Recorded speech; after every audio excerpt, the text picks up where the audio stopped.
నిద్రమత్తులో road ప్రమాదాలు జరగడం మనం చూస్తున్నాం. అలాంటి ప్రమాదాలు తరచూ జరుగుతూనే ఉంటాయి. కానీ ఓ డ్రైవర్ నిద్రమత్తులో కారును ఏకంగా గోడపైకి ఎక్కించాడు. ఈ ఘటన ఏ ఉత్తరాది రాష్ట్రాల్లో అనుకునేరు, ఇక్కడ మన తెలంగాణలో జరిగింది. మేడ్చల్ జిల్లా దుండిగల్ పోలీస్ స్టేషన్ పరిధిలో చోటు చేసుకుంది. శాంబీపూర్లో నిద్రమత్తులో డ్రైవ్ చేస్తూ వచ్చిన డ్రైవర్ కారును ఇంటి గోడపైకి ఎక్కించాడు.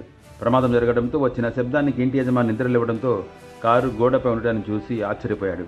సంఘటనపై పోలీసులకు సమాచారం అందించడంతో అక్కడ చేరుకుని క్రేన్ సహాయంతో కారును కిందకు దింపారు.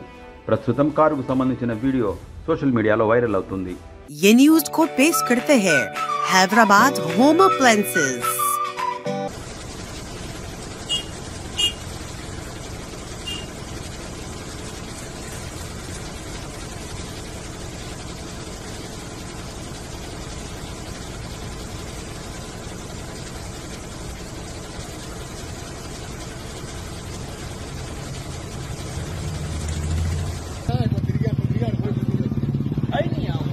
వీడియో ఇక్కడ